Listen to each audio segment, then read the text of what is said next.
Hello and welcome to Who We Eat, an unofficial Doctor Who watch-along podcast. I am your host, Cameron, and I'm here with my co-host, Ben. How you doing today, Ben? I'm doing all right. Getting hyped for the holidays, all that jazz. What about you? You hyped for the holidays? It sucks being an adult. Yeah. Christmas is way more expensive than I remember it when I was a kid. But not even that, it's like I just get Christmas off. Like I even put requested to work New Year's. So like I'm not gonna have any time off. It's just Eh, like, oh, I have Christmas off, which I have to do things on Christmas. I have to go to a family member's house. It's like, oh, you don't get Christmas vacation. uh, Very unfortunate. I asked for Christmas off and they just gave me Christmas Eve off. I just was not scheduled that day. See about New Year's. I'm guessing I'm gonna work one or both of those even day. We'll see. really care about New Year's, so that's why I was like, I'll work New Year's to get that extra money. I don't really care about New Year's unless I get invited to a New Year's party. Mm. I have friends who like to party. This episode, we're not going to do a episode of Doctor Who. We're going to be doing two audio plays, dramas, educational videos. It's going to be Doctor Who and the Pescatons and Doctor Who Exploration Earth. I guess we'll start off with Doctor Who and the Pescatons. Yes. Doctor Who the Pescatons was in the order of what we were doing. So it's in between Seas of Doom and Massacre on Mandragora. It was out. I'm looking at Wikipedia now. It just says 1976. So what was the actual date? The TARDIS wiki says July. It was a vinyl that came out in the 70s. There probably isn't a more precise date than that. Yeah, July 1976. It was like a couple of record store days ago. They did bring it back out on vinyl. I know that you really want to own Doctor Who and the Pescatons on vinyl. I mean, we'll talk about it, but it would be kind of cool to own a Doctor Who anything on vinyl, Yeah, I only own one thing, which is I own the Ice Warriors, like the soundtrack. the soundtrack for the Ice Warriors. It was $5 out on Walmart one day. So I was like, for $5, I kind of need to buy it. Like a vinyl or a CD? Vinyl. Oh, It's like a really cool artwork and stuff too. Like it's a really cool release. I just don't know when I would ever watch it because we have it. We have a good majority of it, and we also have the animated reconstructions of those episodes. So it's like I don't see the point. It's not like one that it's like, oh, most of this is missing. yeah. I don't know. I think they do most of them just because. Yeah. Or it might have been a re-release of an old thing, because they did that when there were no reruns. You can Oh listen to yeah. the soundtrack. Well, I think maybe it wasn't reruns. It was more that they thought the episodes were actually just missing and gone. Yeah. We just had the soundtrack. Doctor the Pescatons was written by. A TV writer, right? Yes, he was written by Victor Pemberton, who also did Fairy from the Deep. That was a pretty good one. And it was directed by Don Norman, who did I don't know what else. His one credit is he directed the audio story Doctor Who and the Pescatons. yeah, it's two parts. Uh it goes on for like basically about an hour. Did get novelized. I know you're just wanting to read this novelization. I think maybe that I might like the novelization more. Maybe not. I don't know. I feel like let's just jump into it. I feel like this was kind of like a Cliff Notes abbreviated version of a full Doctor Who episode. Like we go just jump from like scene to scene with nothing really connecting things. One minute we're on the beach, the next he's in town talking to some professor, and now he's at the bottom of the River Thames, and we're just going all over the place, and not a lot is happening. And I feel like if they had the time and the description of a full novel, maybe it'd be better. I don't know. I agree. It suffers that problem of, all right, what the fuck's happening now? Because it switches so much throughout the story. It is difficult to follow at moments. Yeah. Also, doesn't help that it's switching from first person narration from Tom Baker to more of like an actual audio play when we have like the Doctor and Sarah talking. I wish there was so much more of that because I think some of the best parts of it is when Tom and Elizabeth are just talking to each other Oh, yeah, of course, because they are so great together. versus Tom just doing narration. But even though I would say that this would be even worse if it was anybody else as the Doctor. Ooh, yeah, if, like, Pertwee couldn't pull this off as much as he did. No, it's that voice. Tom Baker has that just I could listen to him read the phone book and be pretty happy with him reading it because he'd be like 4792. Like he would always have like a spin to it. I'd be like, I wasn't thinking that he was gonna say that. And like Doctor Who the Pescatons, there's a lot of just Tom Baker's voice carries this. Yeah, because it's certainly not the music or the sound effects. Or like my biggest complaint with it is that it does not feel like the Hinchcliffe era of Doctor Who at all. It's not like one like, oh my god, I could imagine them doing this in the TV show. This feels nothing like the contemporary TV show at this point. Is it closer to, like, a '60s? Because if it is the writer of Fury from the Deep, is it closer to that style of story? Not really, because it's kind of like, if anything, like we mentioned John Pertwee, it's like I could imagine this being a unit story more. Just because you know it would make more sense that it's just like, oh, we found this thing. Oh, we gotta bring this up to the Brigadier, and then the Brigadier, then like I feel like unit would make more sense than for an alien invasion story. Yes. But unit just not here at all. And it's just also really weird because some things that this feel like you have not watched the show, Victor Pemberton. Because like there's one line that stood out to me very much, which was Sarah's like the doctor mentions, Oh, like, "How old are you?" Is that what you're saying? yeah, the doctor's like, oh yeah, I know this person from the 15th century. And Sarah James is like, how old are you? It's like, Sarah, you've been with them for 2.5 seasons at this point. You know he can time travel. You know he's hundreds of years old anyway. Like, you've been with him for, at this point, going on 3 plus seasons. You should know that he's a time traveler. You've been in the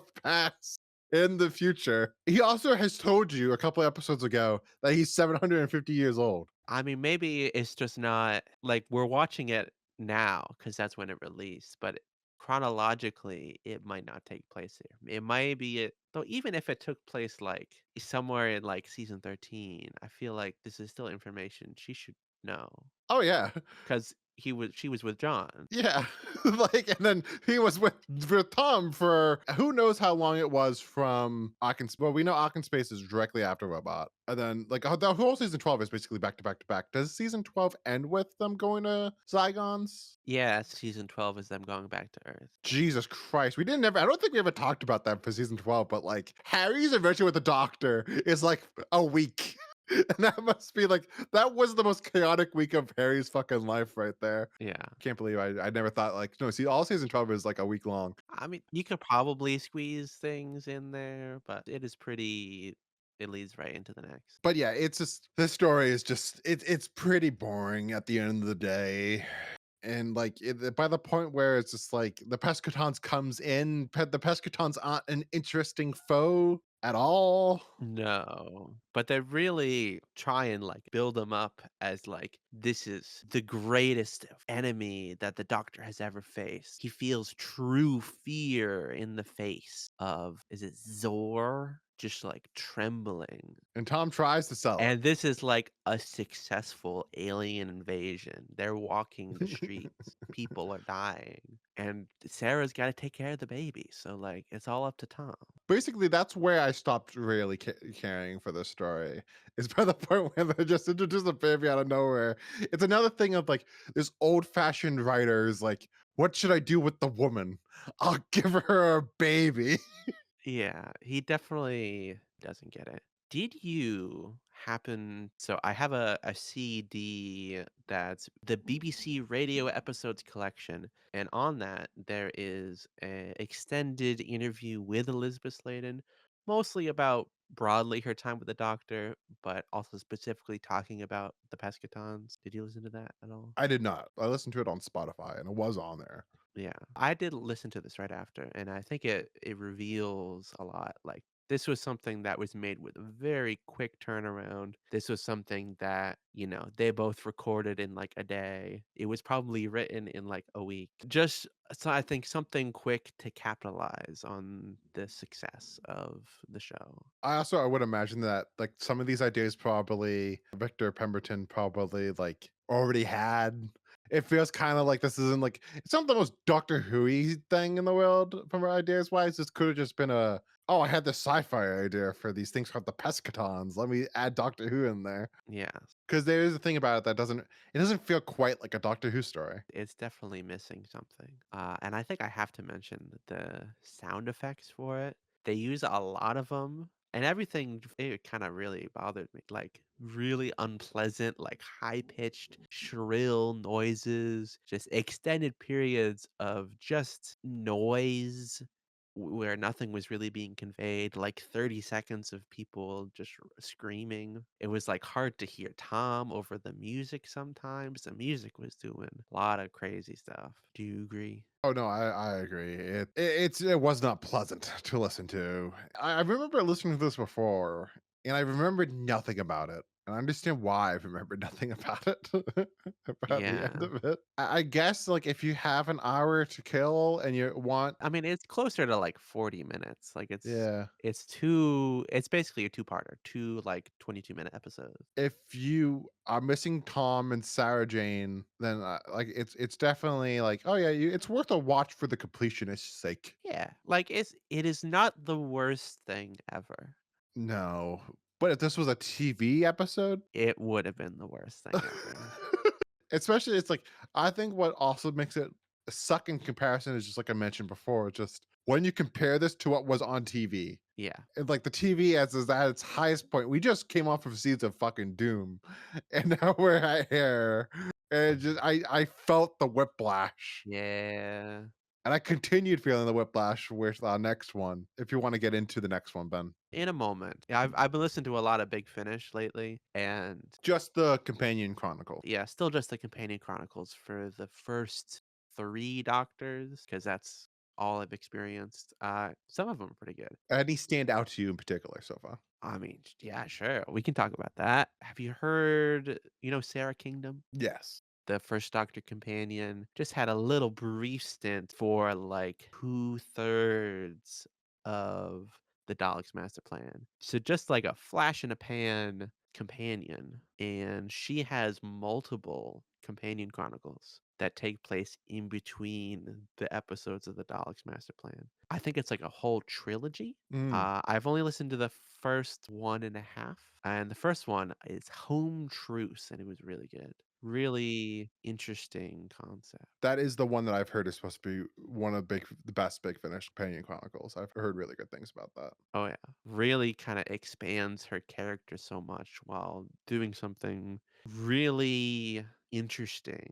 Because you go into it knowing what happened to her, that she is just a brief stint, and I won't spoil it, but it plays with that idea. Definitely recommend. But, yeah, this is worse than even the bad, low I guess Companion Chronicles is comparatively lower budget to their full cast stuff. So this is the worst audio thing I've listened to so far. Anyway, we have a cliffhanger to talk about real quick. How could I forget that? Yeah, we have to do I cliffhanger. know. Part one's cliffhanger is the meteorites fall into the River Thames. The Pescaton invasion has begun. What'd you think of that? I was like, okay, I have to go listen to the next one. Yes, that is the cue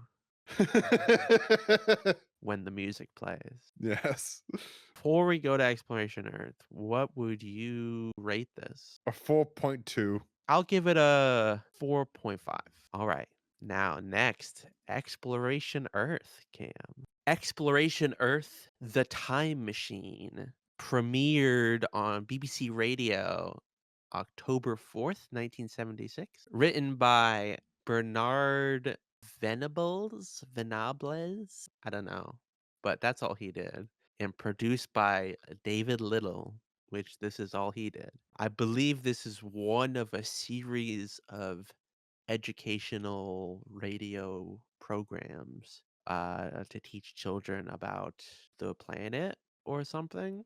And this one happens to have Doctor Who in it from the TV. Something I just want to point out real quick is that David Lytle, the one of the producers on this, he does have a Wikipedia. He has like a on the Wikipedia page for Expedition Earth: The Time Machine. It has like a blue link, which means he has his own Wikipedia page. Click on it. David Lytle, born The 21st of June, 1984, age 40.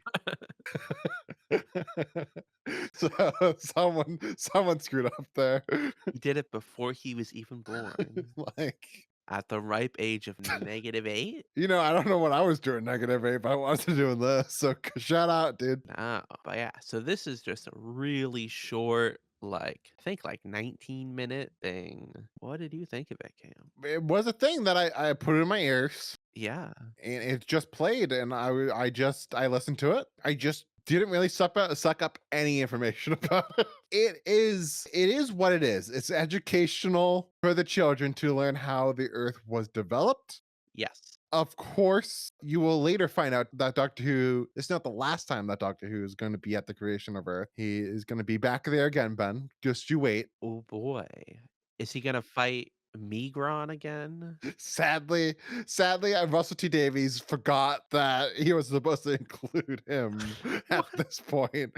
So, honestly, when the Doctor went back to the creation of Earth, he should have created a paradox because, like, he was already there. You can't cross your own time stream. Like, no, because he did just say in an interview though that like he was talking about canon, right? Yeah. And in the interview, he was like, "Oh, canon doesn't really matter in Doctor Who. Like, they destroyed Atlantis 3 times."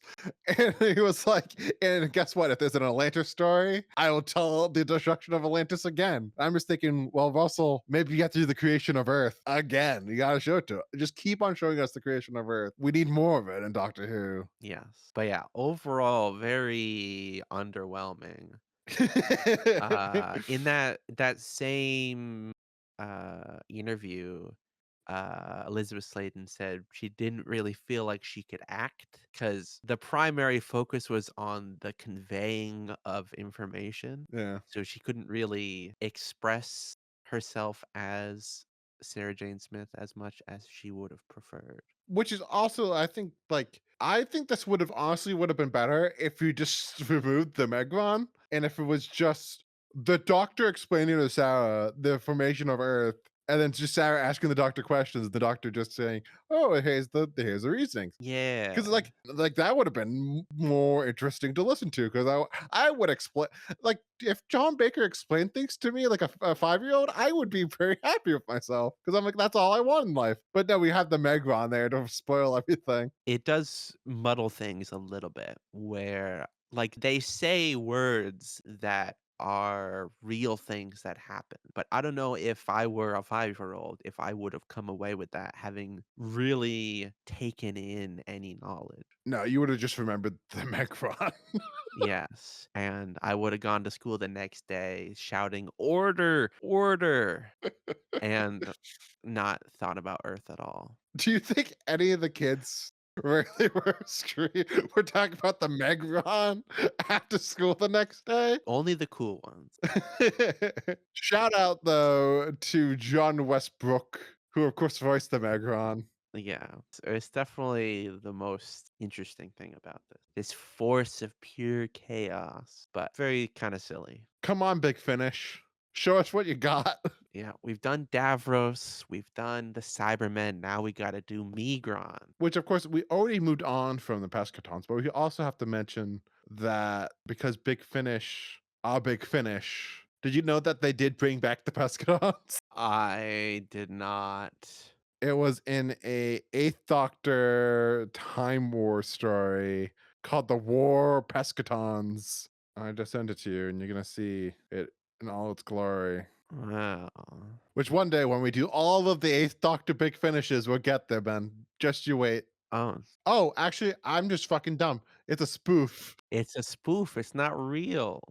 which Damn. is honestly, it's not a good spoof because guess what, Big Finish? I would believe you if you put that out.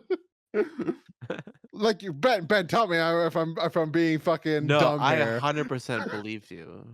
Like Big Finish would do that. I mean, you just have to make it real then. Nicholas Briggs, I know you want to. But yeah, anything else to say about Exploration Earth? No, it exists. Technically, it does exist. I don't think that if you're a completionist, I would say listen to Pescatons. You don't need to listen to Exploration Earth. Yeah. So what would you rate this, Cam? I feel like I said, I just said I would prefer to re-listen to Pescatons. Would you though? But also, like, at least this is shorter. At least this is educational. Like, this has a purpose. I think Migron is more of an interesting villain than Zor. So I'm gonna give it a 5. Alrighty, I will give it a 5.1. Damn. And will that do it? Yeah, there's no. It's not like sadly, the Doctor Who magazine has not ranked every single Doctor Who audio. I'm shocked. Why don't they do like a big finish poll? Well, I think honestly, if they did that, I think it would look bad on Big Finish. Just because I think that early Big Finish is more beloved. So I think a lot of that stuff would a lot of the stuff before the TV show came back would be high up on the list, and a lot of the stuff that I knew would be not so high. So they probably don't want to deal with that. I wouldn't be surprised if maybe at one point they did do like a top 10 Big Finish stories poll. A lot of it's going to be the first 50 of the main range. Spare parts and all that. Yeah, Spare Parts, Chimes of Midnight, Holy Terror, the Scherzo, basically everything that Robert Sherman would destroy that list like Stephen Moffat destroys the new series list. It would be insane. He would have at least half of his stories. And then Mark Platt would show up there twice for Spare Parts and The Silver Turk. Maybe someday. But yeah, these weren't the best, but like I said, I am listening to the Companion Chronicles and I am looking forward to more audio adventures with the Doctor. At some point in the near future, I'm sure we'll cover some sporadically. Maybe like the Philip Hinchcliffe presents at some point. I'm thinking we're gonna do that after Talons of Wing Chang. We'll do his first Lost Stories or slash presents box set. For you American listeners, it is on Hoopla, so you can get it for free if you have a Hoopla account. But I think we should do that, Ben. Yeah, that sounds good to me. So please remember to like and subscribe. Follow us on TikTok. If TikTok still exists, who knows? So join us next week for the Mask of Mandragora. Yes. Have a wonderful rest of your day. Peace out.